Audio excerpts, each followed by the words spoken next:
acuerdan de él, él contó con lujo de detalle cómo funcionaba ese esquema para que la empresa vinculada a Friedman gane licitaciones. Y ahí no se habla de faltantes de almuerzo escolar ni de sobrefacturación. Allí se habla de administración en provecho propio. ¿Qué significa eso? Él siendo gobernador le hace el guiño para que esta empresa esa gane la licitación. Y después, siendo senador de la nación, esta empresa ganó licitaciones por más de 20.000 millones de guaraníes. Y ahí hemos aportado audios, documentos, mensajes de WhatsApp, y la Fiscalía, para sostener la acusación que presentó hace un par de semanas, recoge parte de las declaraciones del ex socio comercial de Friedman y corrobora, aporta nuevos elementos, por eso se sostiene en la acusación que se presentó. No sé si se entiende, pero hábilmente o por disposición de su abogado, Friedman cabalga sobre el tema, nunca faltó almuerzo escolar. Y eso en realidad es cierto. No faltó almuerzo escolar porque por lo menos esa forma cuidaron. Acá estamos hablando de administración en provecho propio. Eso es importante entender porque si no, cuando desde los medios también se encara desde esa forma, se le pone en bandeja al senador para que siga repitiendo algo que es irreal, que no forma parte de la carpeta fiscal y no está dentro de la investigación. Está el senador Sergio Godoy de la ANR. ¿Qué tal, senador? ¿Cómo le va? Buenas noches. Buenas noches, Jorge, y a la audiencia. Muchas cosas hay que aclarar y explicar para entender cómo funciona esto. Acá lo que pasó hoy, yo decía, esto estaba previsto. Cuando se da ese pacto abdo-luguista para la designación de Óscar Cachito Salomón a la mesa directiva, a la presidencia del Senado, cuando el senador Silvio Beto Velar, él confiesa que el propio Mario Abdo Benítez opera, le llama, le pide que le voten a Cachito Salomón. Evidentemente esto tiene una hoja de ruta. Lo que sucedió hoy, esto de enviar al archivo 3 pedidos de pérdida de investidura, forma parte de esa hoja de ruta que ya está empezando a funcionar y vaya uno a saber cómo puede terminar esto, senador. Tal cual decís, Jorge, claramente se da en el marco de este pacto al cual han llegado. Particularmente pensaba que iba a ser un poco más decoroso, enfriar el tema, no tratar y tirar a las calendas griegas como de hecho ya estaban llevando, y bloquear con esa mayoría. Pero esto que hicieron realmente, así de hacer la sesión y archivar estos pedidos, asquea. Esa es para mí la palabra que mejor define la situación. Casos por recontra comprobados de estos senadores que ha citado, y bueno, se los blanquea y ahí lo primero que tenemos que preguntarnos es por qué, para qué, ¿verdad? ¿Cuál es la consecuencia? Ellos están siendo juzgados, en el caso que citaste de Rodolfo Friedman, los propios Zacarías está todavía veremos, y ya tiene algunas sentencias dictadas. ¿Y cuál es el mensaje que se le da a los jueces? Imagínate, el presidente de la República, con varios, casi todos sus senadores, en alianza con el Frente Guazú, el PDP y algún otro ex-efrainista que están ahí, le dicen a los jueces: acá está la mayoría en el Senado, nosotros somos los que ponemos los ministros de la Corte, que de hecho dentro de poco va a haber una vacancia, también en el Tribunal Superior de Justicia Electoral, en la Contraloría, y bueno, por acá pasa la procesión, no nos jodas a nosotros ni a nuestros amigos. Es el mensaje que se le da. Entonces, creo que por ahí viene la mano. Yo no me voy a quejar si nombran con su mayoría al ministro de la Corte que entiendan necesario, sí. Ojalá que sea alguien que reúna las condiciones, o también en el Tribunal Superior de Justicia Electoral y en los diversos espacios de poder, porque así funciona la mayoría y esa es la democracia. Pero en este caso repito, es asqueroso, ¿verdad? Apañar a delincuentes de esta manera no corresponde, y lo que hace es, como dije, afectar los cimientos mismos de la democracia y ponernos en riesgo, porque la persona que se va a llevar el voto en la próxima elección posiblemente sea alguien que para la ciudadanía tenga los huevos necesarios para luchar contra este bandidaje que está instalado, ¿verdad? Y eso es posiblemente un populista. Y ya vimos lo que resultan los populistas. Le da a la gente lo que busca, ¿verdad? Que está bien, es una demanda genuina que yo comparto, pero no respetan las instituciones y terminan siendo socavadas y terminamos en algo incluso peor de lo que teníamos. Entonces, a eso nos están llevando. Gran culpable de esto es, en nuestro caso, el movimiento AñTT, que soporta y pacta este tipo de cuestiones que no corresponden.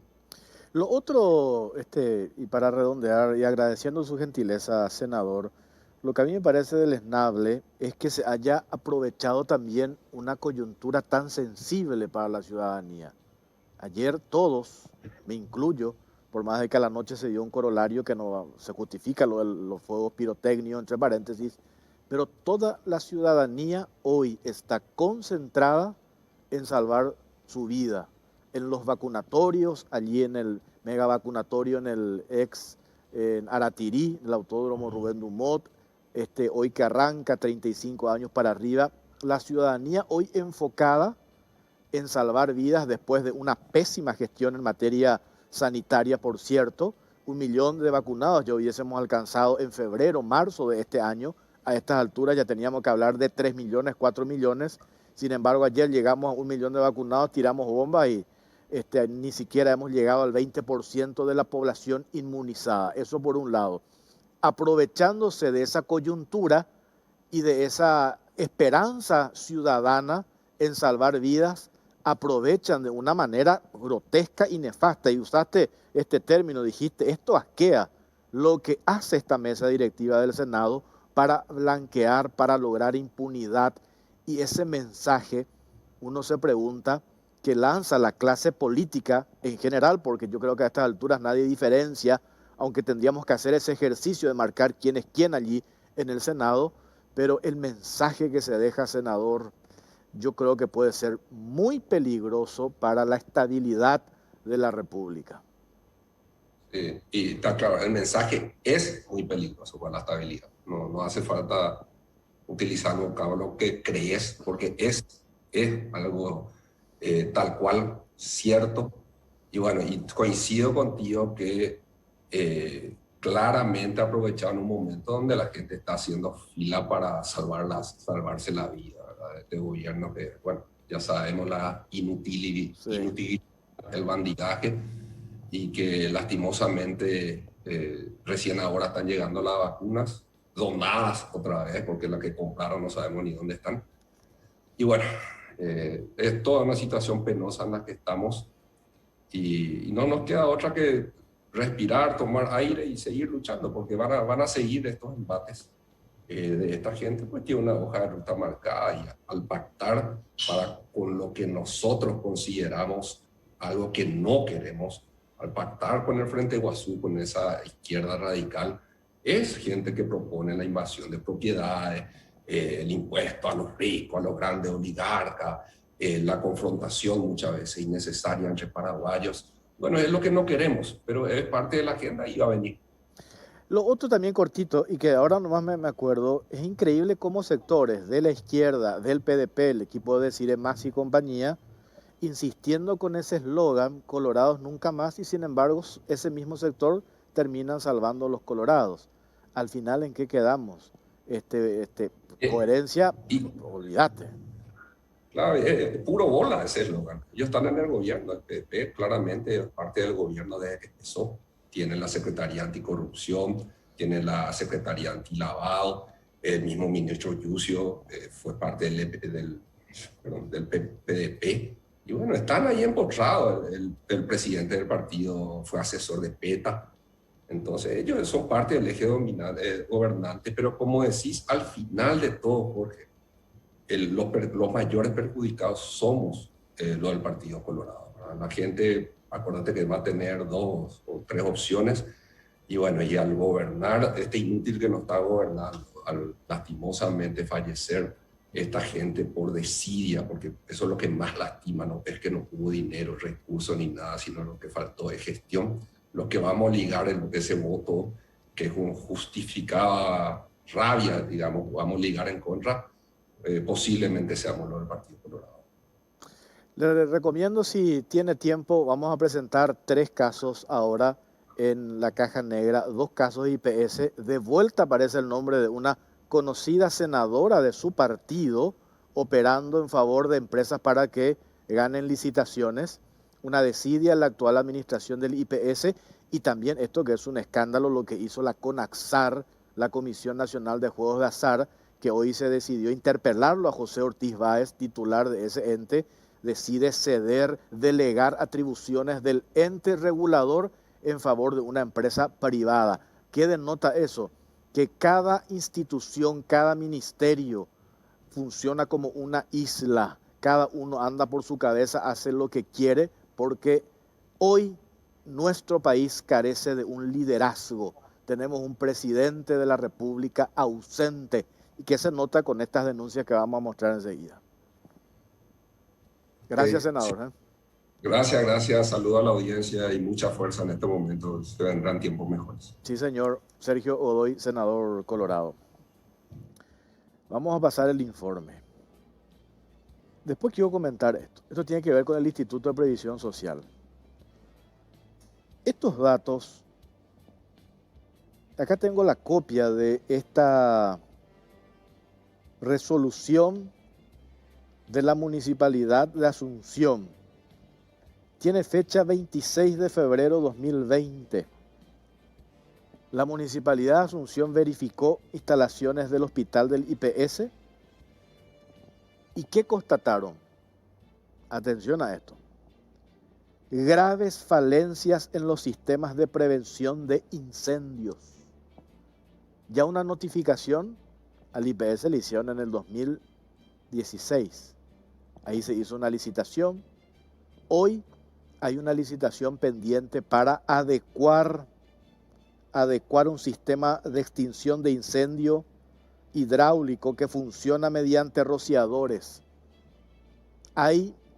Acá tengo copias de la resolución, exhortos que hace la Municipalidad de Asunción.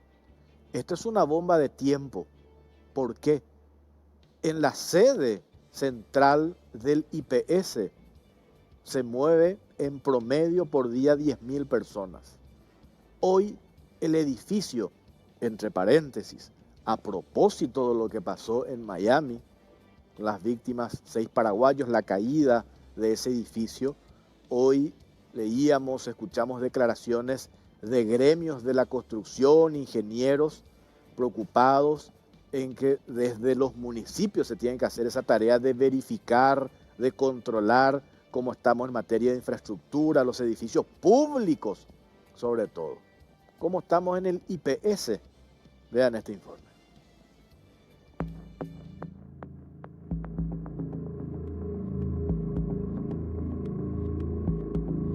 Riesgo mortal. Hospital Central del IPS incumple normas de prevención contra incendios. El 26 de febrero del año 2020, la Municipalidad de Asunción verificó las instalaciones del Hospital Central del IPS y en el sitio constataron graves falencias en los sistemas de prevención de incendios. El IPS fue notificado en 3 ocasiones. La última fue el 1 de julio por las autoridades municipales y hasta ahora sigue sin adecuar sus instalaciones. Tras la tragedia de Licuabolaños, la normativa municipal que guarda relación con el sistema de prevención y seguridad contra incendios fue ajustada de acuerdo a estándares internacionales. La ordenanza 468/14 establece parámetros de seguridad a los que se tienen que adecuar tanto los entes públicos como los privados. El Departamento de Prevención contra Incendios de la Municipalidad de Asunción detectó a partir del proceso de verificación de las instalaciones que el Hospital Central del IPS no cuenta con un sistema de extinción de incendio hidráulica que funciona mediante rociadores. Este tipo de sistemas de prevención, además de ser una obligación establecida en una ordenanza municipal, responde a un estándar internacional establecido por la NFPA, Asociación Nacional de Protección contra el Fuego, que estipula el alto nivel de eficacia, cerca del 88%, de este tipo de sistemas en la prevención de incendios. La inspección municipal también detectó que varias gavetas contra incendios ubicadas en los pasillos del IPS central estaban en mal estado y que las puertas de emergencia permanecen cerradas y sin mantenimiento, convirtiéndose en un peligroso cuello de botella en casos de emergencia. Estas graves falencias de seguridad ponen en alerta a las autoridades municipales, ya que en caso de desatarse un incendio en semejante hospital, las consecuencias son impredecibles. En estas condiciones, el Hospital Central, que recibe diariamente a unas 10.000 personas, se convierte en un potencial Icuabolaños, pero multiplicado por 10. En varias áreas del hospital, como neonatología, pediatría, terapia intensiva y otros, el personal de blanco y los pacientes están prácticamente librados a su suerte, ya que el edificio no cuenta con un sistema que permita la extinción del fuego por rociadores, un sistema que ataca instantáneamente el foco de incendio mientras se inicia el proceso de evacuación.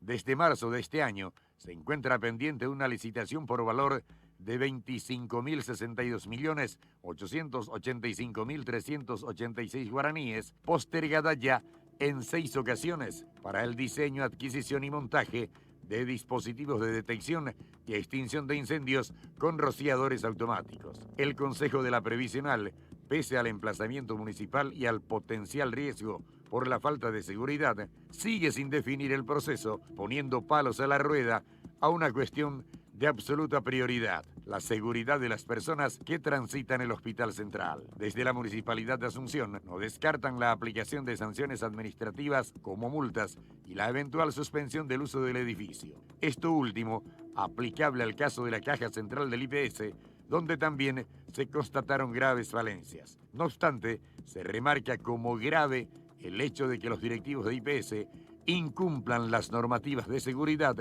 y pongan en riesgo la vida de los miles de asegurados que transitan día a día por el hospital.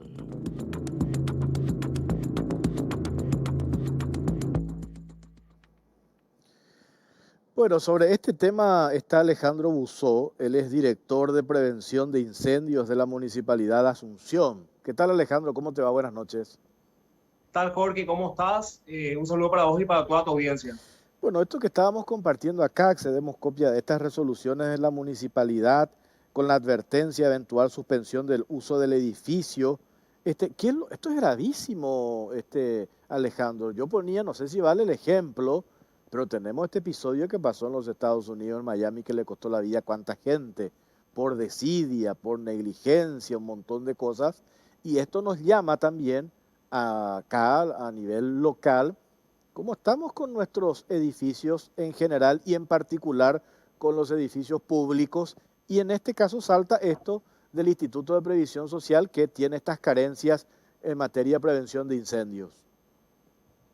Sí, realmente desde el año pasado, yo creo que es bueno destacar, desde el municipio de la capital de Asunción hemos iniciado justamente un proceso de controles, de fiscalizaciones, tanto locales comerciales como en edificios públicos del Estado Central y también inclusive en los edificios municipales. En este sentido, el 20 de febrero hicimos una primera inspección al Instituto justamente de Previsión Social, a su Hospital Central.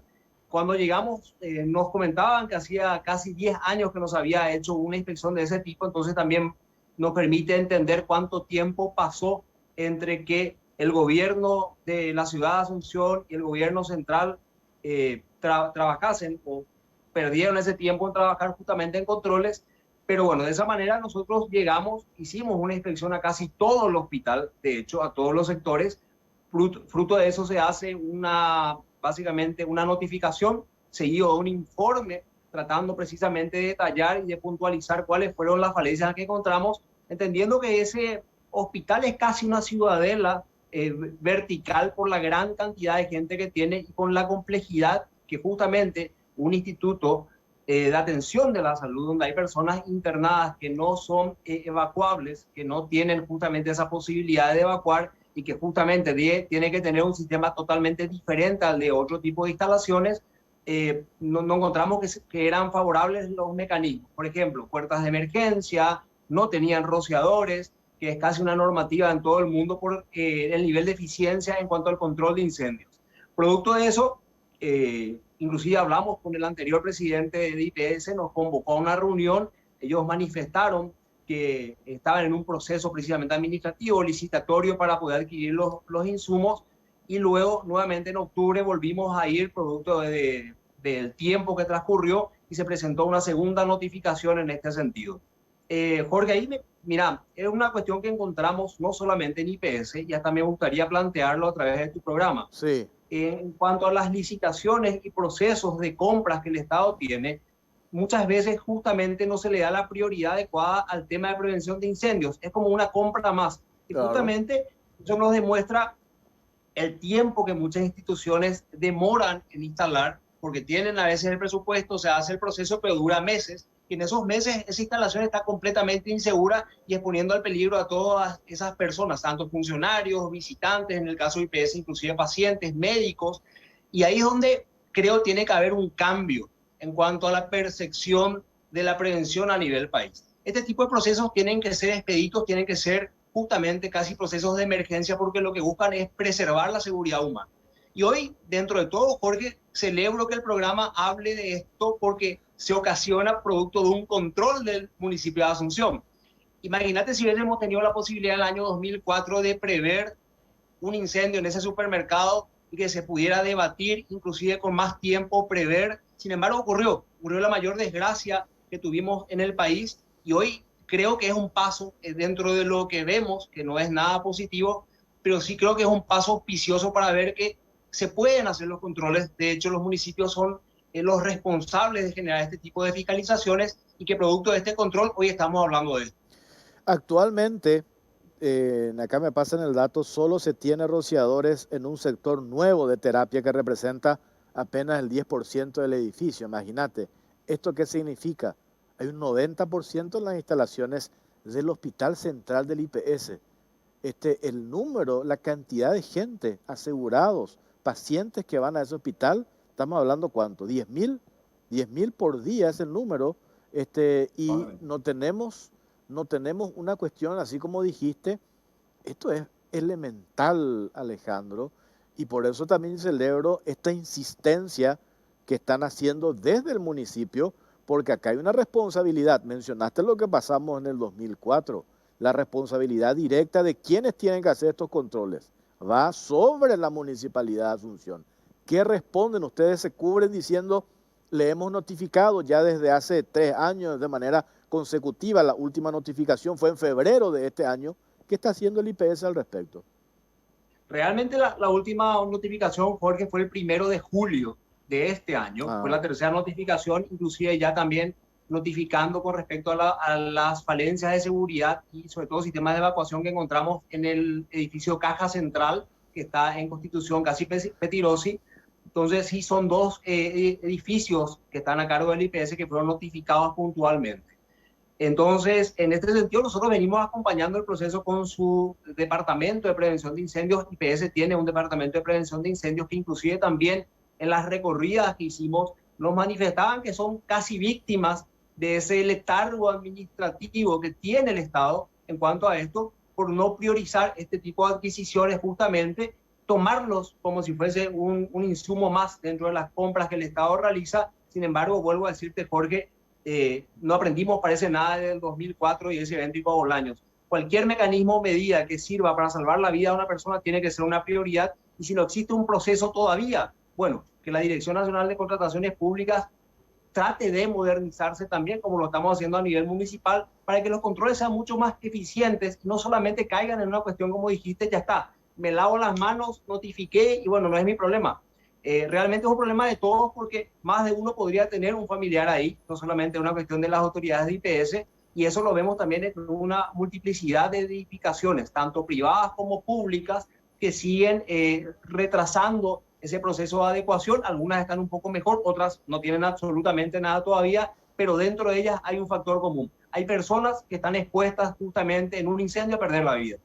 2 cuestiones. Por un lado, esta última notificación que me dijiste es de julio o julio, la última. 1 de julio. 1 de julio. ¿Eso tiene un plazo para que el instituto responda a la Municipalidad de Asunción? Sí, tiene un plazo de 96 horas, que es el plazo máximo que nosotros le damos en cuanto a la notificación, precisamente entendiendo el volumen de documentación e inclusive el tiempo necesario para hacer algunas correcciones. Lo que ocurre es que estos plazos, al fenecerse en cuanto a la notificación, nos facultan a posteriormente ir y labrar un acta de intervención que se deriva al juzgado de faltas exponiendo a la edificación, en este caso puede ser IPS, pero como podría ser cualquier otra, a la suspensión de actividades y o multas bastante elevadas con relación a esto. Entonces, nosotros tratamos de acompañar el proceso lo más posible, entendiendo que tal vez la demora administrativa impida que se llegue esto a ejecutar en un plazo de una semana, pero cuando vemos que han transcurrido un par de meses y no vemos una reacción de parte de la institución, procedemos justamente a seguir la notificación, como el caso del Ministerio de Urbanismo, por ejemplo, labrar el acta y enviar ese expediente al juzgado de faltas para que se dirima qué es lo que se va a hacer en ese espacio justamente municipal. Acá tengo datos muy interesantes que yo supongo que las autoridades actuales del IPS va a remitir o les va a remitir a ustedes allí en la Dirección de Prevención de Incendios de la Municipalidad de Asunción. Por ejemplo, 500 extintores de los tipos PKS CO2 ECO, aproximadamente 3.250 metros de mangueras para combatir incendios, 240 puertas cortafuegos y salidas de emergencias dobles y sencillas. Me dicen que algunas están cerradas entre paréntesis. 250 extintores, más de 3.000 sensores inteligentes. Pero ¿cuál es el problema, Alejandro? Que no se tiene datos de los mantenimientos de estos equipos que tiene el IPS hasta la fecha. ¿Y de qué te sirve si no tenemos esos datos de mantenimiento? Equipos que se pudieron haber instalado no sabemos cuándo. Tal cual. Vos citabas el evento, por ejemplo, de Miami y guarda relación justamente directa con una falta de cultura del mantenimiento y de la inspección posterior a una obra terminada. No hay tampoco inversiones o presupuesto de mantenimiento. Fíjate que pareciera que está eternizada la obra cuando ya se habilita y pasan años, inclusive pasan décadas y no hay un presupuesto destinado para un mantenimiento serio. Y fíjate lo que respecta a prevención de incendios. Estos son implementos que tienen una única función, que son los de reaccionar, activarse en el caso de una emergencia. No es lo mismo que un, no sé, un split, un aire acondicionado, un velador, donde puedo cambiarlo o constantemente lo estoy utilizando. Estos son artículos, dispositivos que tienen esa única función y en ese momento crítico de la emergencia tienen que reaccionar y eso marca justamente la diferencia entre poder contener una emergencia o que terminemos teniendo otro nuevo toco madera, otro nuevo Ipabolaños. En ese sentido, te hago un ejemplo. Sí, hay números que nos pasaron también ya el año pasado de IPS, por ejemplo, 260 tableros eléctricos, era un número que teníamos, sí, pero no todos tenían disyuntores diferenciales. Entonces, está el tablero, en algunos casos están señalizados, hay extintores, pero en algunos de los tableros, no pocos, no tenían disyuntor diferencial. ¿Qué es el disyuntor? Es una herramienta vital precisamente para evitar fenómenos de accidentes eléctricos justamente causados por la diferencia de tensión eléctrica que se puede producir en cualquier instalación del país. Entonces, esto tampoco tenían y son cuestiones elementales ya de obra. Los disyuntores son dispositivos que sirven para prevenir accidentes también, pero son básicamente implementos que tienen que preverse en cuanto a la obra, al edificio en sí. Alejandro, yo quiero que escuches, porque nos fuimos a hablar con el jefe del Departamento de Prevención de Incendios, con Richard López, allí del IPS. Es muy interesante los datos que aporta este señor y me gustaría que te quedes y que escuches lo que dice este funcionario y después seguimos hablando sobre este tema. A ver.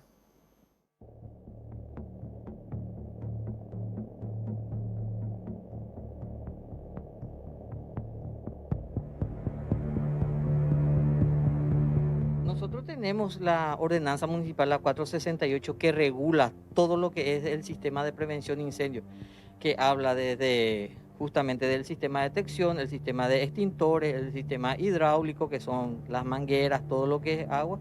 Existen un juego de criterios que ellos vienen a calificar, que vienen a puntear si funcionan o no funcionan. En una gran parte, la visita que nosotros recibimos, ellos tomaron una observación que no todos, si bien tenemos todo, no todos se encuentran en óptimo estado. A consecuencia de eso, ellos solicitan un certificado, una planilla de mantenimiento. En la ordenanza 468, en el artículo 204, habla específicamente que todos los edificios con más de 5 plantas deberán tener. Eso se nos comunicó también en esa visita técnica que tuvimos. Inmediatamente nosotros en consecuencia procesamos y procedimos a elaborar un plan ejecutivo y operativo para dotar todo el hospital.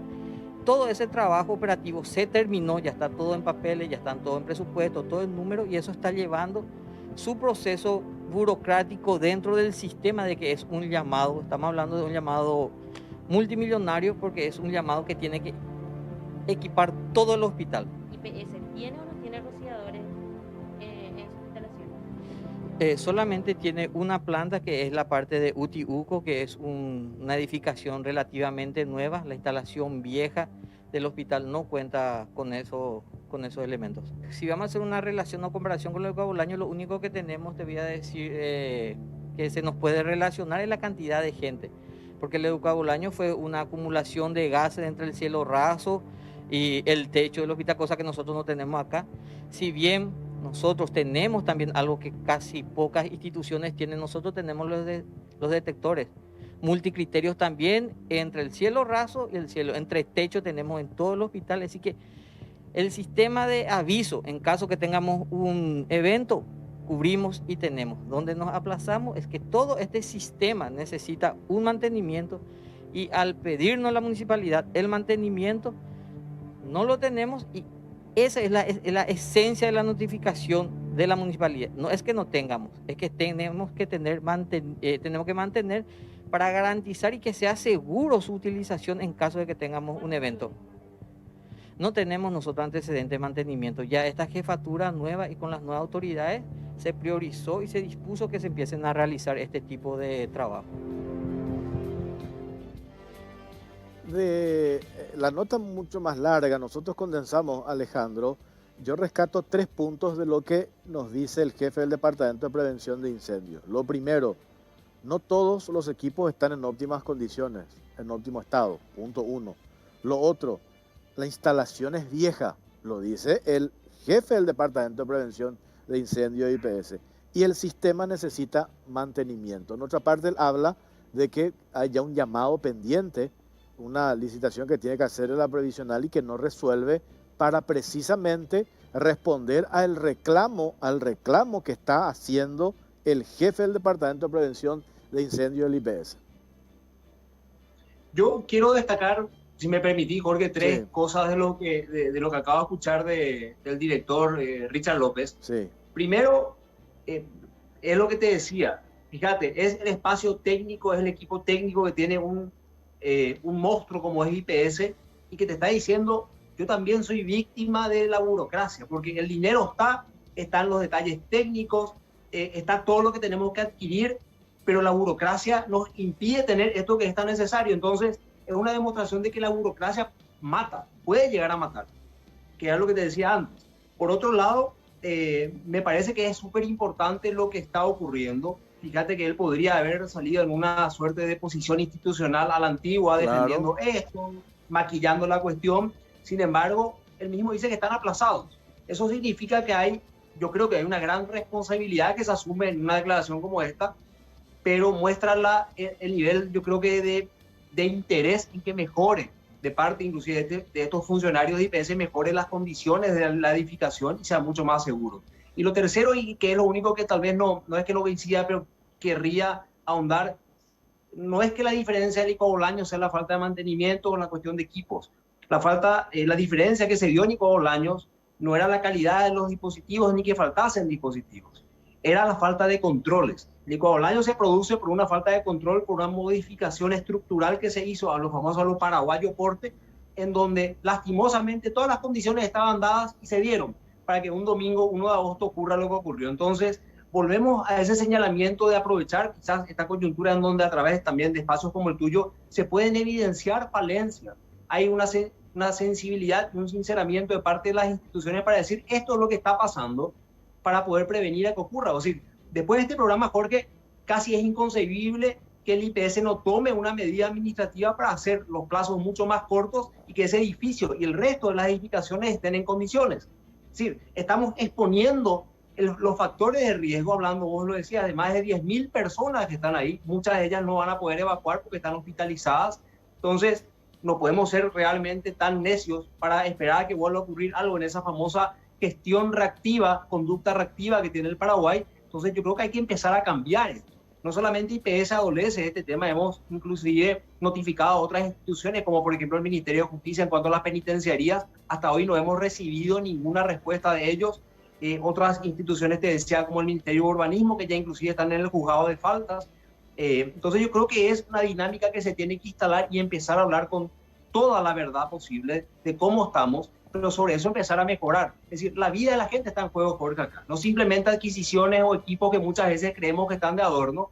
Y el 1 de agosto, creo, tuvimos la lección más cruda a nivel país y pareciera mentira, todavía no aprendemos. No, y acá aparte que estamos hablando de un hospital público, la gente va ahí para salvar vidas y el riesgo, la gente sabe el riesgo que corre por estas instalaciones, cero mantenimiento, y eso lo puntualizaste y también yo repito lo mismo. El jefe del Departamento de Prevención de Incendios del IPS reconoce cero mantenimiento. Ojalá que el actual presidente de IPS, Vicente Bataglia, no le pase factura a este funcionario que cumple su trabajo en eso que vos también decís, en un grado de responsabilidad, porque la carga que tiene este funcionario encima, Dios quiera que no llegue a pasar nada, pero la carga de responsabilidad, cuota de responsabilidad que tiene este hombre es enorme. Y el funcionario de IPS que tiene este cargo está haciendo la advertencia. Además de las notificaciones de la Municipalidad de Asunción, este mismo funcionario dice, acá no hay mantenimiento. Entonces, si esto no se vuelve un tema de urgencia para la previsional, yo no sé cuál va a ser lo más importante en el IPS hoy. Y yo creo que es una prioridad absoluta. Una instalación como esta que tiene casi una ciudad dentro suyo en 10 bloques, ese consta de 10 bloques, tiene 2 subsuelos, tiene una población constante, tiene pacientes, tiene profesionales de primera, gran parte de los profesionales que también atienden a muchas de las personas en todo el país, también están trabajando ahí, hay funcionarios de todo tipo, pero yo creo el mensaje, si después de esto, Jorge, que se está alarmantemente evidenciando, no se toman las medidas necesarias para que el IPS sea el edificio modelo, porque al final no estamos hablando, y el propio director de prevención de IPS lo dice, no es un problema de recursos, no es un problema de que no sabemos qué nos falta, sino que hay una burocracia en algún espacio de toda esta administración que no está tomando cartas en el asunto y no está dimensionando que pueden ellos. Yo ojalá, insisto en esto que decía también, que esto no le cueste la cabeza a un funcionario responsable que tiene el valor y la coherencia y el profesionalismo de mencionar lo que podría llegar a ocurrir. Yo no querría que estas autoridades carguen bajo su sombra las muertes que podrían llegar a darse en un evento como este. Y más allá de esto, se puede prevenir, porque lo que se puede predecir, se puede prevenir y lo estamos advirtiendo. Institucionalmente lo estamos haciendo señalamientos de qué les falta. Entonces, ojalá el mensaje llegue, y no dentro de un mes, no cuando venza el plazo de nuestra notificación. Ojalá que el mensaje llegue ya ayer y que se estén tomando realmente los recaudos y que, por ejemplo, este funcionario tenga los recursos que necesita para realizar su trabajo, que cualquier persona que acceda al IPS vaya en forma segura, porque uno no va porque quiere IPS, va porque tiene un problema, que no se suma un problema mayor o termine siendo un segundo y años. Y sobre todo, Jorge, empecemos a cambiar esta cultura reactiva, de empezar a poner parches, de tratar de curar el cáncer con geniolito. Lastimosamente tenemos que cambiar culturalmente, hay que empezar a planificar e invertir en lo que realmente importa. ¿Y qué más valioso que la vida? Pues? Absolutamente. Si invertimos en esto, realmente estamos invirtiendo en cualquier otra cosa. 100% de acuerdo. A esto hay que agregar que al visibilizar esto que estamos haciendo ahora a partir de las intervenciones que ha hecho la Municipalidad de Asunción, yo digo, no es que el IPS tiene que empezar ahora de cero para poner en condiciones, elaborar un pliego de bases y condiciones, subir al portal de contrataciones públicas, hacer un llamado. Eso ya está pendiente, eso ya está todo hecho. Es una cuestión de voluntad o de decisión política y en un altísimo grado de responsabilidad que tendría que tener el actual presidente del IPS, dar rienda suelta a ese proceso licitatorio, que se presenten las empresas interesadas en proveer estos equipos y empezar a trabajar. Por eso yo coincido también cuando decís qué es lo que tiene que pasar, qué es lo que estamos esperando, por qué la demora, que hay un problema presupuestario. Si no priorizamos esto que tiene que ver con salvar vidas, vaya ironía, en un hospital que la gente va desesperada para salvar vidas y hoy no tenemos una cuestión básica, una cuestión elemental que el propio funcionario del IPS reconoce que hay cero mantenimiento para un sistema de prevención de incendios en un hospital que ya tiene cuánto más de 40 años, en un hospital donde mueve 10.000 personas por día y hoy no tenemos una cuestión básica de prevención de incendios. Por eso yo digo, esto ya tiene que ser prioridad absoluta en el IPS, ya tiene que liberar el doctor Battaglia, el presidente del IPS, esto que tiene cajoneado hace muchísimo tiempo, en vez de estar apurando gestiones en procesos licitatorios para beneficiar a amigos del poder con recursos del IPS, ¿por qué no priorizamos esto que es una urgencia? Sin duda, Jorge, lo alentador, inclusive, me atrevería a través de tu programa a decirle al presidente IPS con todo respeto, si tiene funcionarios con este nivel de coraje de decir públicamente lo que está faltando, ojalá que lo escuche más seguido y que lo tome como asesor, porque si él le está mostrando lo que podría ser el final de su carrera, inclusive pública, como funcionario público, y también tener ese peso de una tragedia en sus hombros, tendría que escuchar más a este tipo de funcionarios porque le están alertando y realmente le están haciendo un favor. Y fíjate que este cambio de cultura también empezó por el municipio de Asunción, por eso es que estamos trabajando en esta sintonía de los controles. La primera inspección que se hizo el año pasado, en enero, cuando se asumía con el ingeniero Oscar Rodríguez la intendencia y me tocaba asumir como director de prevención de incendios, era inspeccionar el edificio municipal. Sobre eso estamos trabajando también, Jorge, porque tiene que cambiar esa cultura del ocultamiento, de tratar de maquillar como que acá no pasa nada, porque eso es lo más grave que puede ocurrir. Entonces, admitamos las falencias, demos ese paso de coraje y sobre eso empecemos a trabajar para que en X periodo de tiempo, en el tiempo posible, se empiecen a cambiar esas condiciones de riesgo y que la gente sea justamente beneficiaria de esto y no víctimas. Víctimas potenciales como lastimosamente hoy vemos que los que van IPS son y en otro tipo de instalaciones, inclusive también del sector privado, van inocentemente sin saber a qué se exponen y qué riesgo están asumiendo sin saberlo siquiera. Lo que queda claro es que Battaglia, el presidente de IPS, no puede decir que no estaba al tanto de esto. Se tiene la notificación de la Municipalidad de Asunción, varias notificaciones, la última es del 1 de julio. Se tienen las declaraciones del jefe del Departamento de Prevención del IPS, que supongo yo también habrá remitido notas al actual presidente de IPS, y lo estamos visibilizando ahora, esto amplificando en nuestras redes, mañana insistimos en la radio, vamos a insistir también en Canal 13, en otros espacios, o sea, no puede decir nunca el presidente de IPS que no se le advirtió. Mirá lo que está sucediendo en hoy, a lo mejor esto viene heredando de otras administraciones, pero la responsabilidad última y de acelerar ese proceso licitatorio que tiene está en su gestión. Hoy él es el actual presidente y esto salta ahora, se expone ahora en su administración y los asegurados necesitan una respuesta, Ale. Sin duda, ojalá que esto, y de corazón lo digo, Jorge, ojalá que quede como una anécdota y que no terminemos usando este tipo de relatos como lo que se avisó y ocurrió después. Yo creo que toda crisis genera una oportunidad, ojalá que estas autoridades asuman que tienen esa oportunidad histórica de cambiar quizás lo que no se hizo durante muchos años. Yo creo que esa es un poco tal vez la lógica y el pensamiento que deberían tener. Ese pensamiento lo estamos asumiendo a nivel municipal, justamente por eso nos escondemos las falencias que tiene el municipio, que es el órgano justamente rector en cuanto a la aplicación de la ordenanza 468. Hicimos un simulacro para poner a prueba la edificación en el primer simulacro en conjunto con los cuerpos de bomberos en una situación casi real de incendio para un edificio de altura.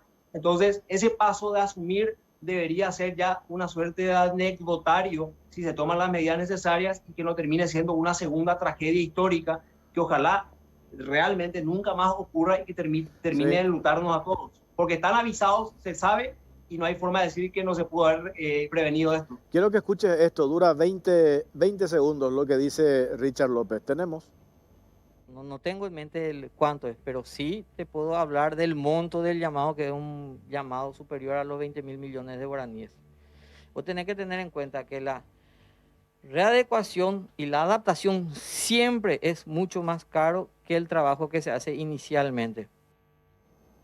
Readecuación, adaptación, es lo que tienen que hacer el presidente del IPS el doctor Vicente Battaglia tiene la última palabra, Ale. Eso quería compartir contigo. Gracias, Alejandro, por tu tiempo. Muy amable como siempre.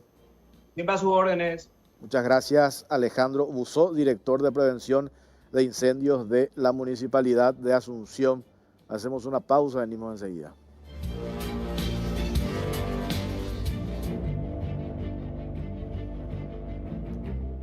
Llegó a Inverfin el nuevo Motorola E7 Plus, que viene con una sorprendente cámara doble de 48 megapíxeles y una super batería de hasta 36 horas de uso. Adquirilo en a unas mínimas cuotas de 119.000 guaraníes en todas las sucursales del país o a través de su página web www.inverfin.com.py. Motorola representa y distribuye Celex S.A. Otra del clan Ferreira. ¿Se acuerdan del clan Ferreira? El IPS, de vuelta al IPS, gestión Vicente Battaglia, pese a que esta empresa, Eurotech, vinculada al clan Ferreira, está inhabilitada por contrataciones públicas hasta el 2023 de operar con el Estado por el escándalo el año pasado. ¿Se acuerdan? Insumos chinos y todo lo que ya sabemos que pasó con el clan Ferreira. Llamativo apuro por parte de las autoridades del IPS para beneficiar con algunos pagos a esta empresa. Se hizo una adenda pese a, y eso hoy nos explicaba Pablo Seis, el director nacional de contrataciones públicas, una empresa inhabilitada puede cobrar contratos que fueron suscritos antes, por supuesto, de la inhabilitación. Es una cuestión de sentido común. Lo que no se puede hacer en el plazo de la inhabilidad de esa empresa es esto que hicieron desde el Instituto de Previsión Social que vemos en este informe.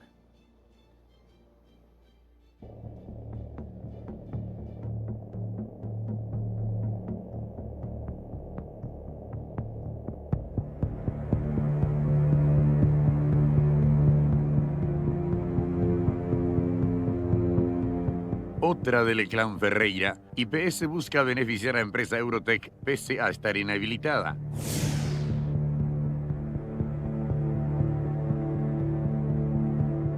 El Instituto de Previsión Social IPS se encuentra apurando y barajando los mecanismos para beneficiar de vuelta a una de las empresas del clan Ferreira. La previsional negoció la adenda de un contrato a favor de la firma Eurotech, pese a que sobre la misma pesa una sanción que le imposibilita contratar con el Estado hasta el año 2023.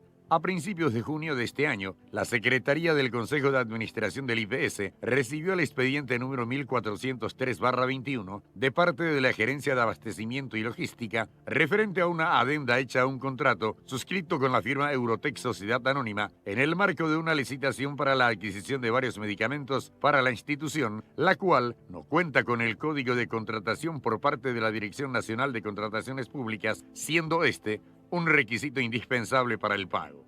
En la nota a la que accedió el equipo de la Caja Negra, se deja constancia que Contrataciones Públicas resolvió anular la adenda del contrato en virtud de que la firma oferente fue inhabilitada desde mediados del 2020 hasta enero del 2023.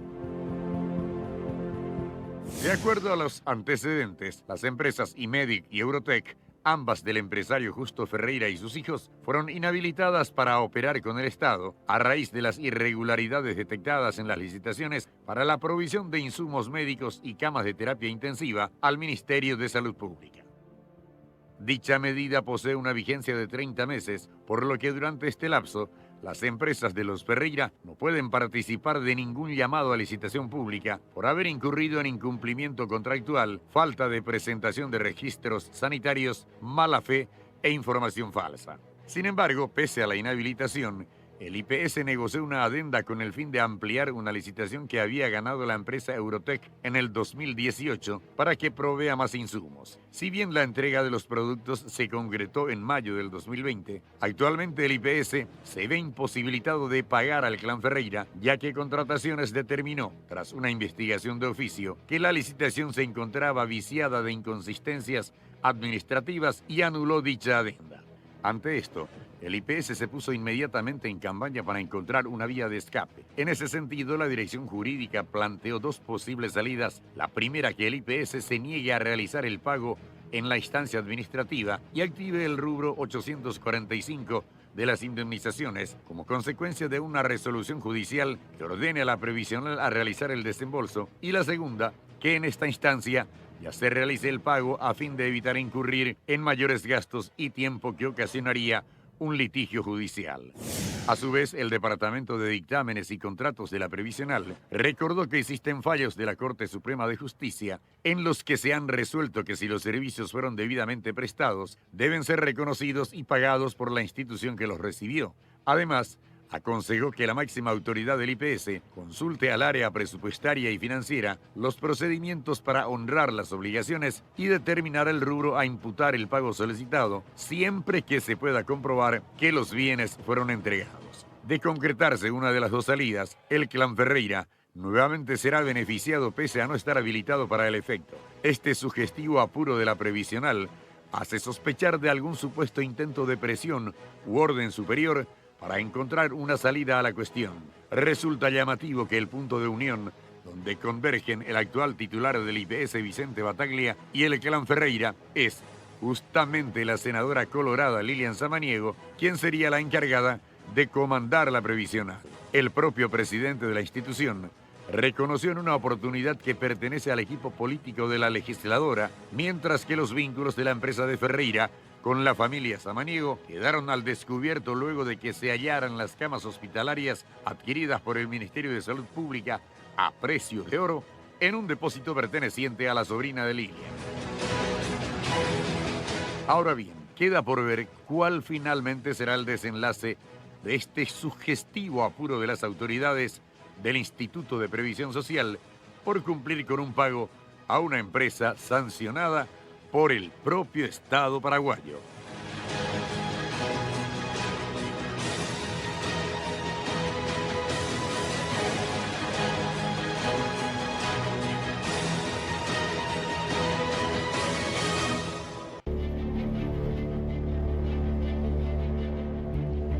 Barcos y Rodados te ofrece una nafta que lo tiene todo, Full 93 aditivada para más potencia, rendimiento y ahorro. Ahorra cargando la calidad de Full 93 aditivada. Ahora, calidad y economía se encuentran en un mismo lugar y al mejor precio. ¿Se encuentran dónde? En Barcos y Rodados. El martes pasado, acá en la Caja Negra, nos hicimos eco también de esto que tiene que ver con una decisión de la Comisión Nacional de Juegos de Azar, CONAXAR. Delega funciones que le corresponde al ente regulador a una empresa privada, la empresa ICROT S.A., vinculada a algunos políticos de Colorado Añeteté. Por ejemplo, según los operadores formales, vinculado al actual presidente del Congreso, Óscar Cachito Salomón. La producción de la Caja Negra accedió a el dictamen que usó la empresa ICROT, dictamen jurídico que usó la empresa ICROT para justificar esto que la CONAXAR de manera ilegal termina cediéndole a esta empresa privada. ¿Quién hizo ese dictamen? El ex senador colorado Hugo Estigarribia Gutiérrez dictaminó en favor de ICROT en contra del Estado, porque el Estado termina perdiendo, porque se viola, y eso lo dice entre paréntesis en un contradictorio informe de Hugo Estigarribia, que lo vamos a presentar en este informe ahora, y a la vuelta lo vamos a analizar con el abogado Javier Balbuena. A ver.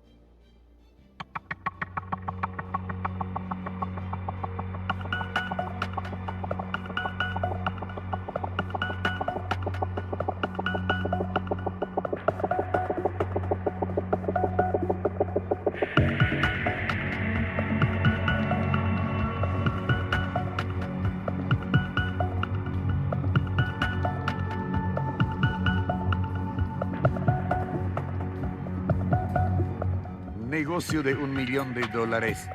Ex senador dictaminó a favor de legalizar negocio con máquinas callejeras.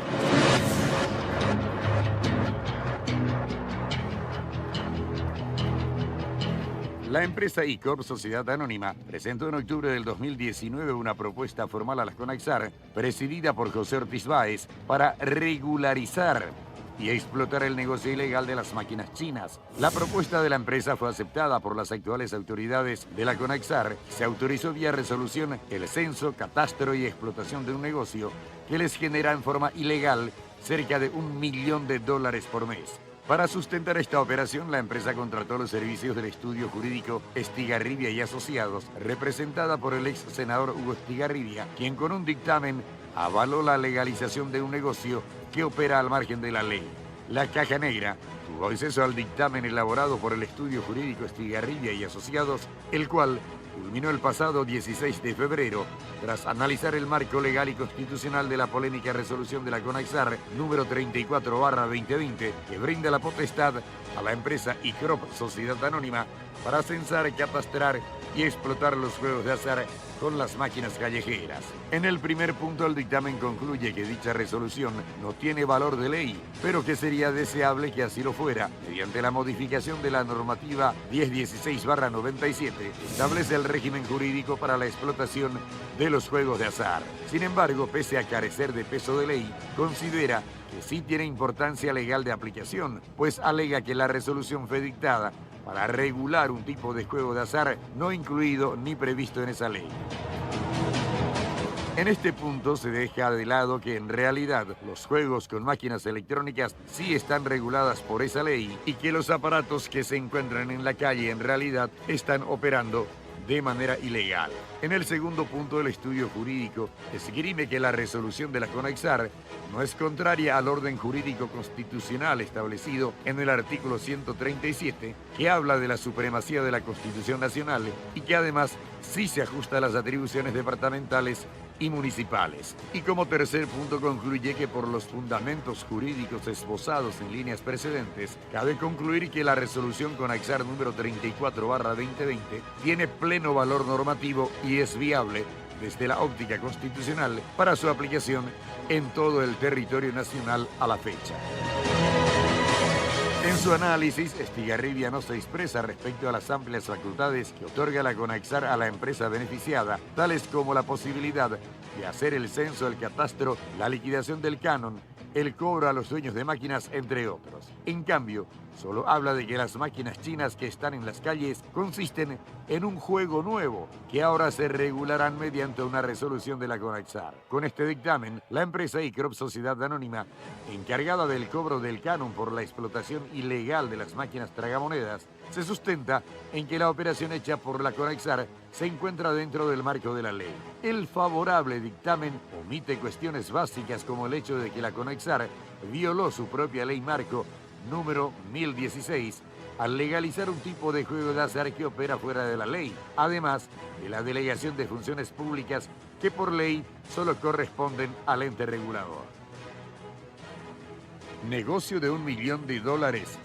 Contrato secreto, fachada para lavado. La propuesta presentada por la empresa ICROP Sociedad Anónima a la CONAXAR fue elaborada por Cristian Vera, expresidente de la Comisión Nacional de Juegos de Azar, quien hoy se desempeña como principal asesor de la firma. La CONAXAR hasta la fecha oculta el contrato con la firma ICROP y tampoco disponen los dictámenes jurídico y técnico que sustentaron la resolución número 34. ¿Acaso el único dictamen válido para el ente regulador fue el elaborado por el ex senador Hugo Estigarribia a pedido de la empresa beneficiada con la concesión? En un comunicado difundido la semana pasada, la empresa ICROP afirma que la sede de la empresa funciona en Lomapitá. Sin embargo, el equipo de la Caja Negra hizo la consulta al número que aparece en la página web de la empresa y nos derivó a la dirección de un local que no posee cartel ni indicación alguna en la zona del lugar. La empresa ICROP Sociedad Anónima cobra entre 300 a 400.000 guaraníes al mes por cada tragamonedas, de los cuales 80.000 transfiere a la CONAXAR. Se estima que existen unas 25.000 máquinas operando en forma ilegal. Sin embargo, la empresa asegura que hasta hoy tienen censadas unas 17.612 máquinas ubicadas en Asunción, Central, Ciudad del Este y Encarnación. La cantidad de máquinas callejeras podría aumentar considerablemente, teniendo en cuenta que aún faltan censar varias zonas del país. Políticos influyentes habrían operado para que la empresa privada logre un contrato directo otorgado por Conaxar que les podría generar mensualmente más del $1.000.000. Desde la Comisión de Hacienda del Senado advirtieron que la firma podría servir como fachada para lavar dinero a raíz de la llamativa decisión de la Conaxar de delegar sus funciones y tercerizar a través de esta empresa el cobro de canon a estas máquinas callejeras.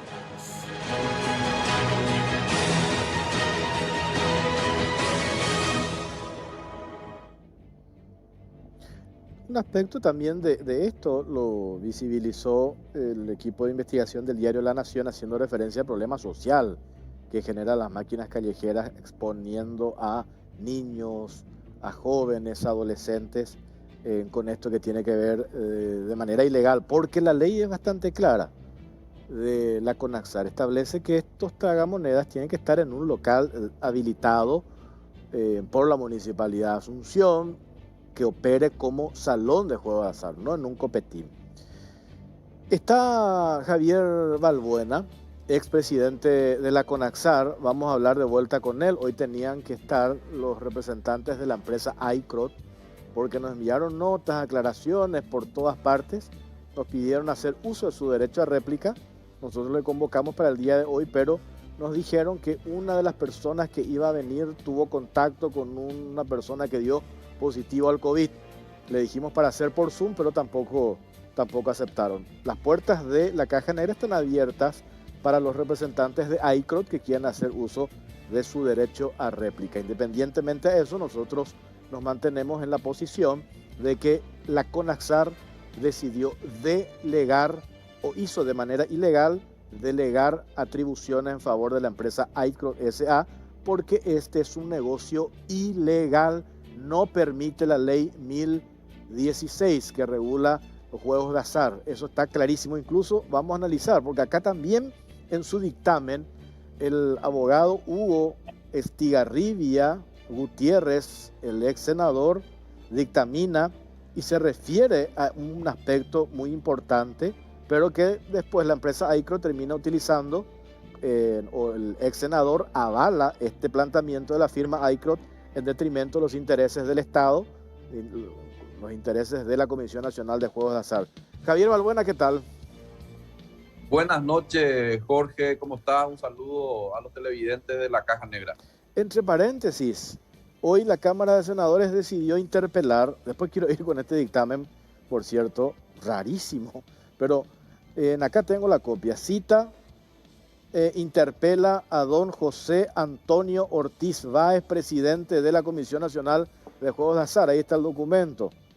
Diga el interpelado, bueno, ahí 5, 6, ¿cuántas preguntas? 6 preguntas, ¿verdad?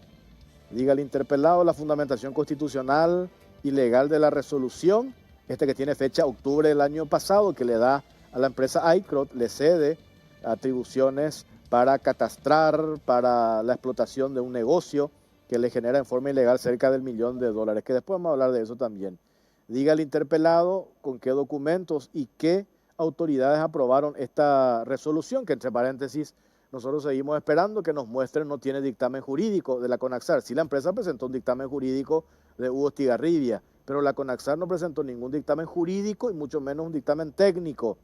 Diga el interpelado cuál fue el proceso de selección realizado para otorgar a la firma iCrot la resolución 34/20. No, ahí lo hicieron de manera directa, ninguna licitación, nada, contrato directo. Le pedimos a la Conaxar la copia de este contrato, hasta ahora no nos muestran. Diga al interpelado si la empresa está autorizada para explotar las máquinas electrónicas y en caso positivo, cuántas máquinas electrónicas de su propiedad se encuentran habilitadas. Esto es un trabajo de censo que hasta ahora está haciendo esta empresa iCrot, que tendría que haber hecho la Conaxar. Esto es lo que tiene que ver con la interpelación, Javier. Así es, sí, también me enteré por los medios, porque el pedido ya la semana pasada, inclusive habían salido por redes sociales la noticia de que iba a ser interpelado, o por lo menos que se iba a presentar una solicitud de interpelación al presidente de la Conaxar por todas estas situaciones no medio raras, sino totalmente raras que se están dando en cuanto a la autorización que le dieron a esta empresa iCrot por medio de la resolución 34 del año pasado, ¿verdad? y un sinnúmero de situaciones se están dando, Jorge. Y yo le sumaría algunas preguntas a esas 6 que están, ¿verdad? Porque vos mencionabas que se ha solicitado el contrato, la resolución, entiendo que hay un anexo A, un anexo B también, pero no sos el único, Jorge, a quien la CONAXAR no le respondió todavía. Hay una empresa, y eso está en el portal de información pública, hay una empresa que solicitó en marzo de este año unos informes referidos también a la resolución 34/2020. Pasaron más de 100 días y la CONAXAR todavía no se expidió al respecto. O sea, esto no es discreto, esto es totalmente secreto, Jorge, lo cual llama poderosamente la atención. Y realmente hay muchas preguntas que seguramente también quedarán en el tintero, ¿verdad? Porque no hay transparencia, no se publican resoluciones, no se conocen los dictámenes. Y bueno, hoy apareció, o por lo menos yo hoy pude ver en pantalla algunas partes del dictamen del doctor Hugo Estigarribia, ¿verdad? Lo cual me causa un poco de sorpresa. Respeto la opinión del colega y de todos los colegas en particular, pero realmente dentro de lo que significa la aplicación de la ley 1016, los decretos reglamentarios y la interpretación de todas las normas en su conjunto, realmente este dictamen, por lo que estoy leyendo en parte, deja mucho que desear al respecto del concepto, de los principios y de las normas que regulan los juegos de azar en el Paraguay. Acá hay una cuestión que de hecho mostramos en el informe. En el primer punto del dictamen del estudio jurídico Estigarribia Asociados, el estudio jurídico del ex senador Hugo Estigarribia, dice: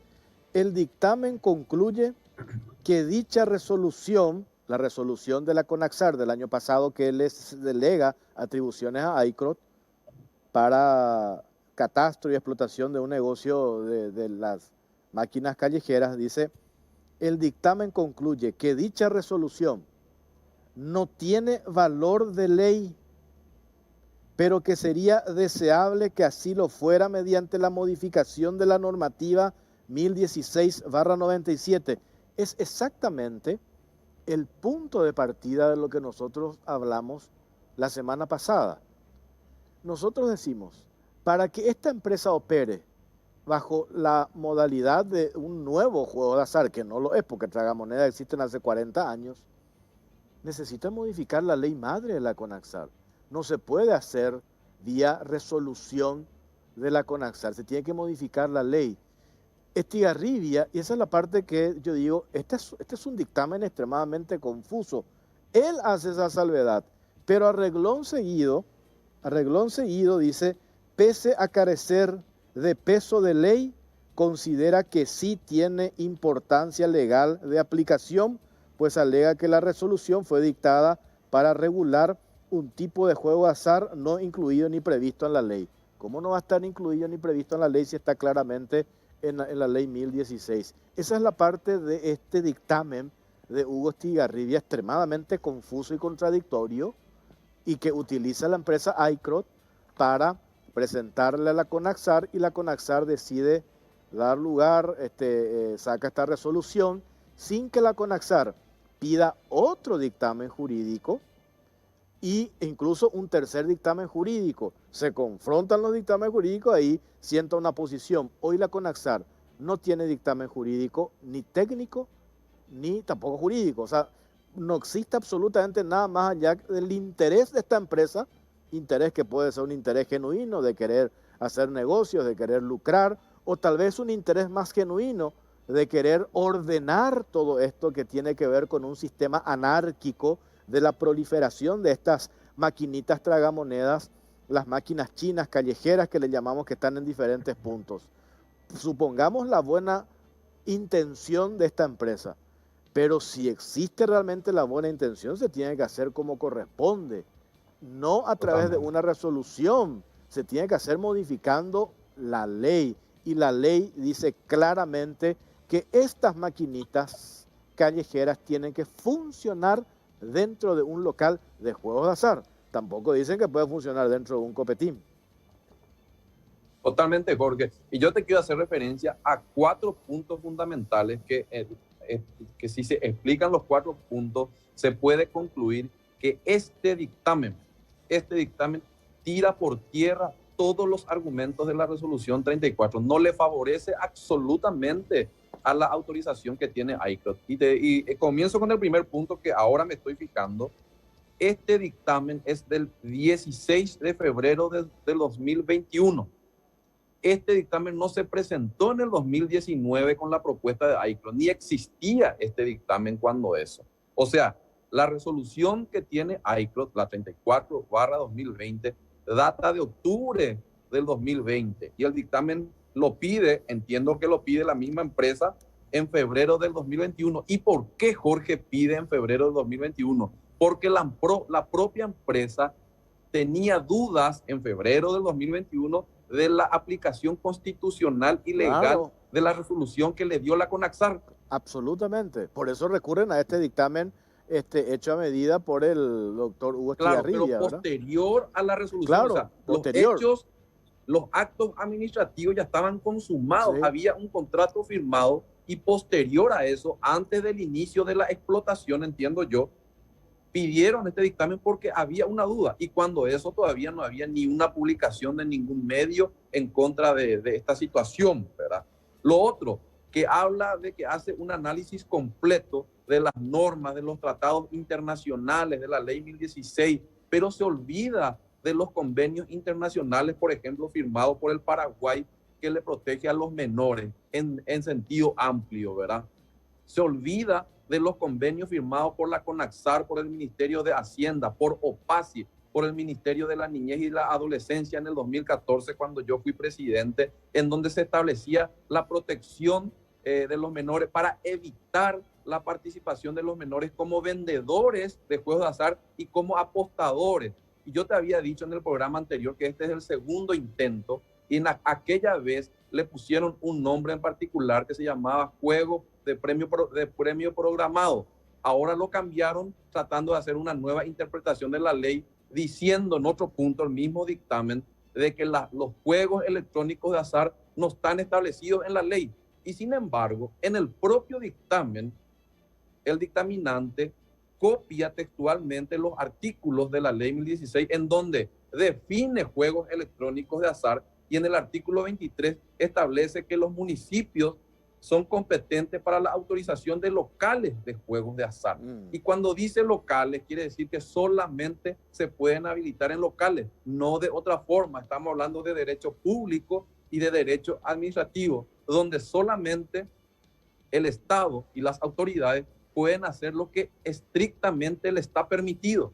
Y si no está permitido colocar en farmacias, copetines, heladería, en cualquier lugar de acceso de menores, quiere decir que solamente pueden estar en locales de juego de azar. O sea, realmente este dictamen es el que le ayuda a la CONAXAR para tomar la decisión de dejar sin efecto la resolución 34, porque con todas las contradicciones que tiene el dictamen, que están a simple vista, no hace falta ser un especialista en derecho administrativo, no hace falta ser un especialista en juegos de azar para poder entender que por la fecha, por los errores de concepto, por no haber analizado la cesión de facultades de la CONAXAR, porque no habla del censo y del catastro, solamente habla del nuevo juego. Acá se violó inclusive la ley de contrataciones públicas y no se hace un análisis constitucional, ni legal, ni normativo acerca de esa violación. Porque si quería contratar para el censo y para el catastro, eso es un servicio, es una contratación de un servicio que se hace a través de la ley de contrataciones públicas. Y acá hubo una adjudicación directa sin ningún dictamen, porque no encontramos el dictamen. El único dictamen es este, sí, que sale posterior a la firma del contrato. Claro. O sea, está todo mal, porque por donde se lo mire es increíble. Después podemos hablar. Yo cuando recurrieron a nosotros, representantes de esta empresa, le dije, espera un poco, acá el problema no es contra ustedes. Que yo digo, bueno, pueden tener buenas intenciones quizás, porque Cristian Vera dice, yo como expresidente de CONAXAR entiendo la problemática de que hay una situación anárquica, que eso es real, con la proliferación de estas máquinas callejeras. Pero la solución no es intentar legalizar algo que a todas luces es un negocio ilegal. ¿Por qué ilegal? Porque claramente establece la ley 1016 cómo tienen que operar las máquinas tragamonedas. Mientras hasta tanto no se modifique la ley, eso yo que no soy abogado, una cuestión de sentido común, hasta que no se modifique la ley, madre Y lo de la dice el CONAXAR, dictaminante en lo este dice, dictamen. claro, pero el dictaminante decís por Hugo Estigarribia, pero a reglón seguido, no sé si vos tenés la copia de dictamen, dice, concluye que por los fundamentos jurídicos esbozados en líneas precedentes, cabe concluir que la resolución CONAXAR 34/20 tiene pleno valor normativo y es viable desde la óptica constitucional para su aplicación en todo el territorio nacional a la fecha. ¿En qué quedamos? Más arriba dice, lo ideal sería que tenga fuerza de ley. Más abajo dice, es viable. ¿Por qué quedamos? Tenemos que hacer, convertirlo en fuerza, que tenga fuerza de ley, o con una resolución es viable. Por eso hablo yo en el Hacemos informe. ley por medio de una resolución entonces. Claro, pero disparate, vamos en contra Se del orden legisla en la constitucional. CONAXAR. Pero por eso digo, porque los argumentos, dice, pero yo no leo un argumento técnico en el cual se explique por qué es un juego nuevo. ¿Por qué si en la ley está citado, definido, juego electrónico de azar? Lo cambian a veces por máquinas electrónicas tragamonedas, son sinónimos, porque no son diferentes juegos. Sí. La máquina existe mucho antes que la CONAXAR, no es un juego nuevo. Los juegos electrónicos de azar están prohibidos fuera de sala, solamente pueden estar operados en sala. O sea, no Sí. tiene un dictamen técnico ni contenido. Por eso digo, Jorge, los argumentos, no hay argumentos para concluir nada. Aquí hay dos No puede cuestiones. concluir Tengo que un hacer una dictamen pausa jurídico sin tener argumentos técnicos. categórico. Tengo que hacer una pausa cortita. Acá de entrada, el presidente de CONAXAR va a ser interpelado. El presidente de CONAXAR tiene que dejar sin efecto esta resolución. Automáticamente, si no se van todos presos. Tienen que dejar sin efecto.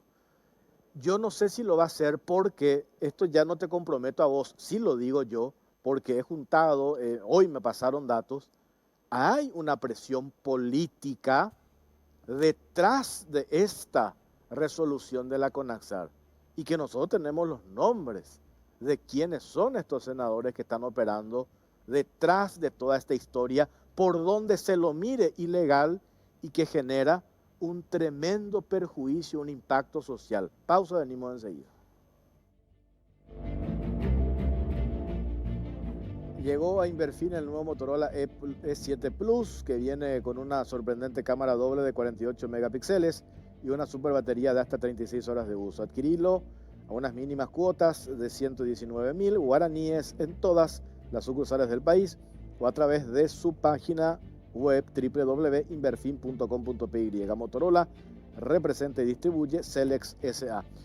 Bueno, para ir cerrando, Javier Balbuena, entre paréntesis de la empresa me dicen, ustedes cobran Canon, yo tengo acá la factura, no cobramos Canon, lo que cobramos un acuerdo comercial al local que tiene 300.000 guaraníes por cada tragamoneda. De esa plata que se recauda, efectivamente 80.000 guaraníes va a la CONAXAR, después me explicaron que dan 100.000 creo que a unas agencias y el resto se queda la empresa. Pero eso ya es otra historia, porque nosotros nos quedamos en las cuestiones de la operativa de la empresa, porque hay una cuestión anterior a todo esto, que es la ilegalidad de esta resolución. Ese es el punto que se tiene que es por donde se lo mire. Por eso también la empresa iCrot, con este dato que aportaste, que yo no me había dado cuenta, se evidencia que cuando ellos incluso presentan el proyecto y cuando la CONAXAR le aprueba la resolución no tenían ni siquiera dictamen jurídico. El dictamen jurídico viene a posterior como un intento de justificar esto que no tiene pies ni cabeza. Así es, Jorge. Esto realmente es un intento de justificar, pero muy fuera de tiempo, ¿verdad? Porque estos documentos, por lo menos para salvar la situación de la resolución, tenían que ser parte del considerando de la resolución, donde se explique conceptos jurídicos, conceptos técnicos, velar un poco por el tema de la niñez y la adolescencia. Acá se olvidaron de todos esos conceptos y lo único que se pretendía, y con los argumentos que lo dicen las pocas veces que hablan los directivos de la CONAXAR por los medios de prensa, es con el fin de recaudar más canon, pero no se puede recaudar sobre algo que no está permitido. Claro. Es como que aduana cobre un impuesto sobre un producto ilegal. No se puede, está prohibido. Entonces, desde el vamos, esto estuvo mal. Entonces, Yo no sé si van a Sí. corregir, yo tengo mi pronóstico reservado al respecto, pero sí va a ser interesante ver quiénes son los senadores que voten a favor o en Ahí contra está. de la interpelación. Va a Así ser mismo. muy interesante Esto, esa ¿la jornada. interpelación es en 8 días o es pasado mañana? Yo creo que es pasado mañana. Sí, me voy a fijar. Mañana vamos a seguir hablando sobre esto en Radio 1. No, porque Sí. me pasaron hace un rato, Sí. el orden del día Y de la sesión del 15 para de el, julio y figura está para en el el jueves. punto 12. Sí. Así es. Dale, Javier, seguimos en contacto. Gracias por tu tiempo. Un gusto cuando quiera. Jorge. Bueno, Javier Albuena es presidente de la CONAXAR. Nosotros vamos a seguir con esto, con este tema. Está la interpelación a José Antonio Ortiz Báez, presidente de la CONAXAR, que tiene que dar explicaciones sobre este tema. Nosotros nos vamos. Ya viene Gustavo Recalde con la entrevista de la noche. Gracias por acompañarnos. Buenas noches.